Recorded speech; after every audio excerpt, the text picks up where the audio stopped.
अरे थोड़े अरे यार अपन हमारे समाचार हमारा समाचार ये लो तो पता नहीं सर, मैंने लगा लिया।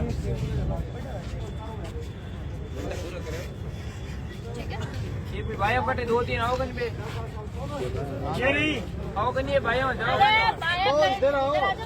बोला है।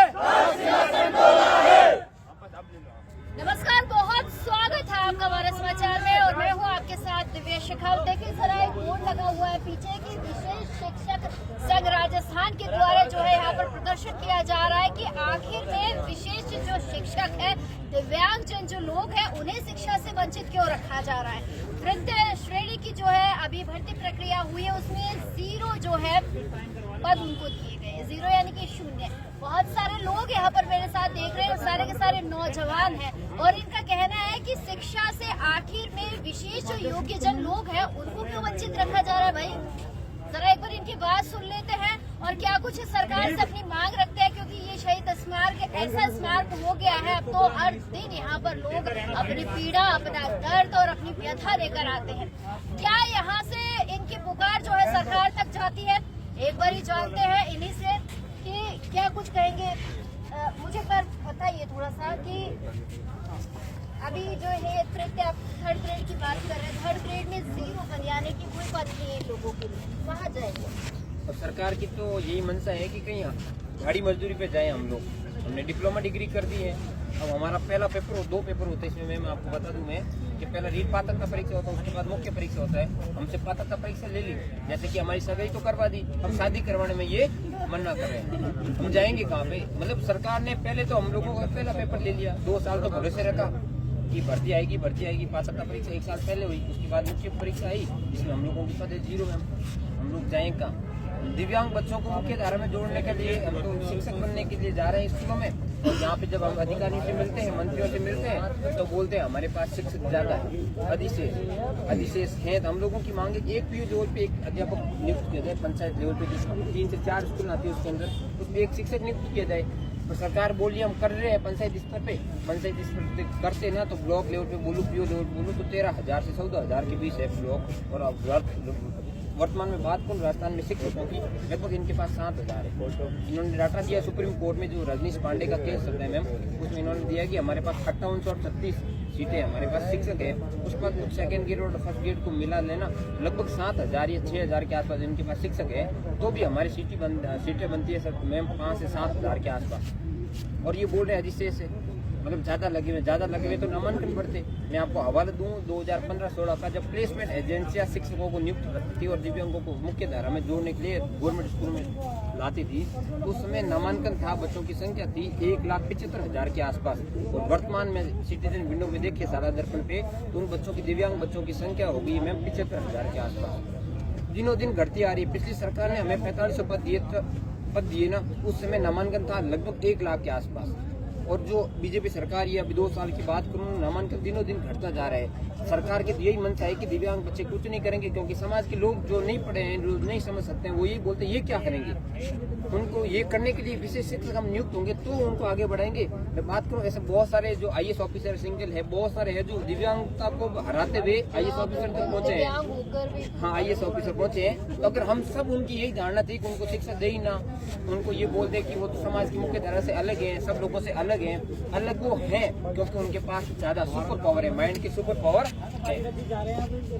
तो देखिए बड़ी गलत बात है कि आप ऐसे तो कहते हैं कि दिव्यांग लोगों को आगे बढ़ाना चाहिए, उन्हें आगे लाना चाहिए, और आप यही इनका हक मार रहे हैं। क्या कहेंगे आपको?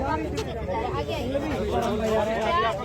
सरकार क्यों नहीं सुनना चाहती है बात को? देखो मैम, हम कल से यहाँ पर धरना प्रदर्शन कर रहे हैं, शांतिपूर्ण तरीके से हम अपनी मांग रख रहे हैं। ये लड़ाई उन विद्यार्थियों की है जो इस समाज के सबसे पिछड़े हुए हैं, जिनको भगवान ने एक विशेष तरीके से उनको प्रकट किया है। या तो वो बोल नहीं सकते, सुन नहीं सकते, या अपने दिमाग में माइंडली एबिलिटी की वजह से वो दिव्यांग रह चुके हैं। अब विडम्बना है ये हमारी सरकार की कि जब इनको जन्मदिन मनाना होता है, रक्षाबंधन मनानी होती है या भाई लूटनी होती है, तब तो ये दिव्यांग विद्यार्थियों की और दिव्यांग बच्चों की सिंपैथी दर्शाते हैं। सीएम साहब ने रक्षाबंधन के लिए जामड़ौली में जो प्रोग्राम किया था, दिव्यांग विद्यार्थियों के लिए एक प्रोग्राम किया था, वहाँ पर आपने देखा होगा, मीडिया में भी खूब चला था। वो एक मेंटल रिटार्डेशन की एक बालिका थी, उनको कुरकुरा वो खिला रहे थे। सर, उनको कुरकुरा की जरूरत नहीं है, उनके घर वाले हैं खाना खिलाने के लिए। तो आप अगर उनको देना ही चाहते हो ना, तो उनको शिक्षक दो। अगर आप उनको देना ही चाहते हो ना, तो उनको भौतिक सुविधाएं दो, उनको पढ़ने के लिए ब्रेल लिपि की किताबें दो, उनको सुनने के लिए इंस्ट्रूमेंट दो, उनको समझाने के लिए, उनको हौसलों को उड़ान देने के लिए प्रत्येक बालक को एक विशेष शिक्षक दो। ये हम मांग कर रहे हैं सरकार से। अभी क्या करते हैं ये लोग, तोड़ मरोड़ के और अपने कानूनों को इस तरीके से इन्होंने बना दिया है कि 10 बच्चों पर हम एक विशेष शिक्षक देंगे प्राइमरी लेवल पर, और अपर प्राइमरी लेवल पर ये चाहते हैं कि 15 विद्यार्थियों पर हम एक विशेष शिक्षक देंगे। हम इस समाज के जिम्मेदार व्यक्ति हैं, हम में सब में कॉमन सेंस है। पिछले 3 साल में 2 लाख बच्चों का ड्रॉप आउट हो चुका है दिव्यांग बालकों का। अगर हम देखें तो जब प्लेसमेंट एजेंसियों के हवाले ये शिक्षा व्यवस्था थी विशेष शिक्षकों की, तब जाके 2.5 लाख नामांकन था। और आज ये विडंबना है सरकार की कि आज वो नामांकन घट के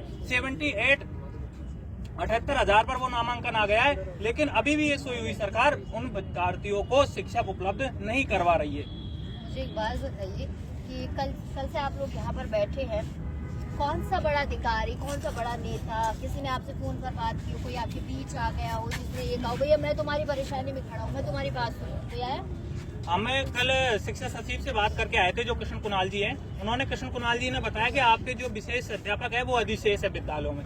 वो जो नियम लगा रहे हैं मैम, उस नियम को तोड़ मरोड़ के लगा रहे हैं। वो 10 विद्यार्थी जब प्राइमरी लेवल पर होंगे तो एक शिक्षक देंगे, अपर प्राइमरी पे 15 विद्यार्थी होंगे तो एक शिक्षक देंगे। अपन जिम्मेदार पर्सन है।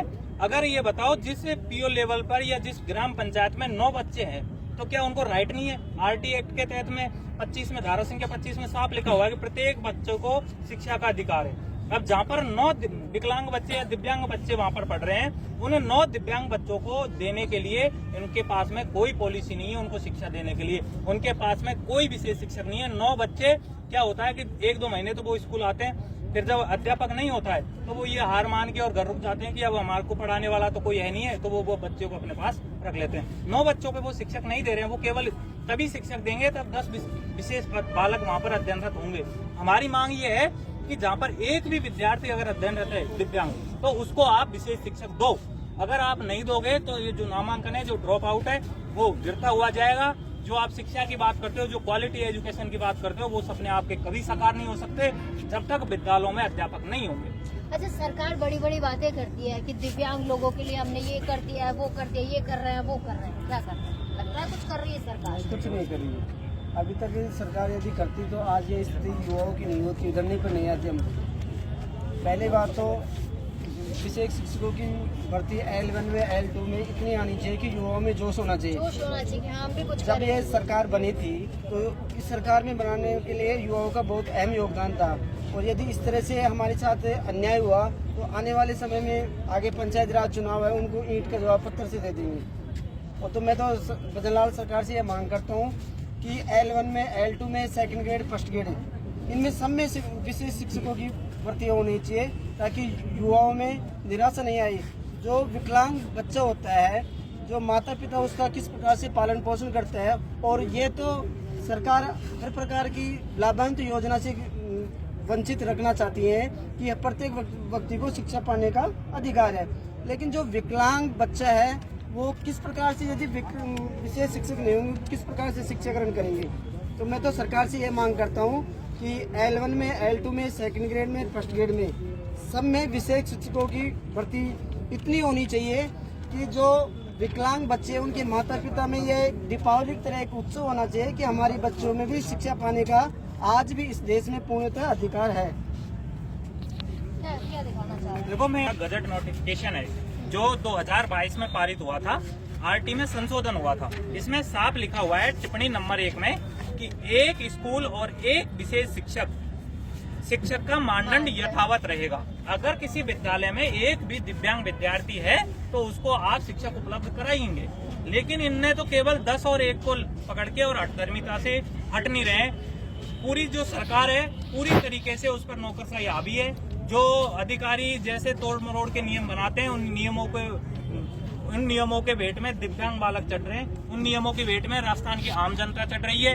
अब तक तो हमने गुजारिश की थी, इतनी संवेदनहीन सरकार है मैम, आप देखिए कि पिछले 2 दिन से हम यहाँ पर पड़े हैं। हमारे साथ में कोई राजनीतिक पार्टी नहीं है, कोई हमारे साथ में कोई बड़ा नेता नहीं है, किसी के पकड़ के हम काम कर नहीं रहे हैं। ये केवल दिव्यांग बालकों की सेवा का काम कर रहे हैं। 2 दिन से हम इस कड़ाके की ठंड में यहाँ पर पड़े हुए हैं, लेकिन अभी तक सरकार का कोई भी नुमाइंदा ना हमसे संपर्क करने की कोशिश कर रहा है, ना हमसे बात करने की कोशिश कर रहा है। ये विडंबना है, लोकतंत्र में एक बहुत बड़ी बात है।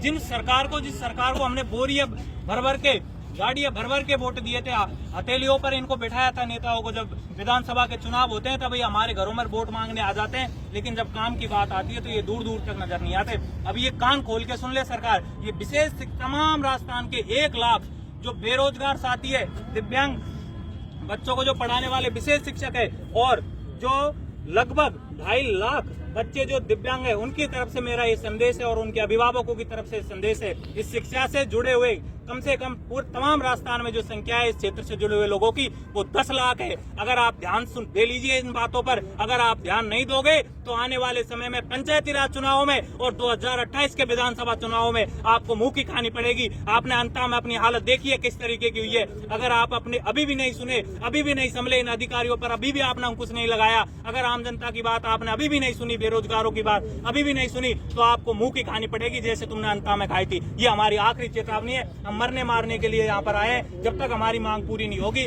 हम इस शहीद स्मारक को छोड़कर नहीं जाएंगे। या तो ये जो हमारे देश के काम आए थे, जो सैनिक वही शहीद हुए थे, या फिर हम तमाम लोग ये मांग कर रहे हैं सरकार से कि हमें अच्छा मृत्यु का आदेश दे, जिससे कि हम अपनी इच्छा मृत्यु हम ग्रहण कर सके। हमारे पास में कोई और दूसरा रास्ता नहीं है। Thank you. छोटे छोटे सवाल पूछूंगी। एक दिव्यांग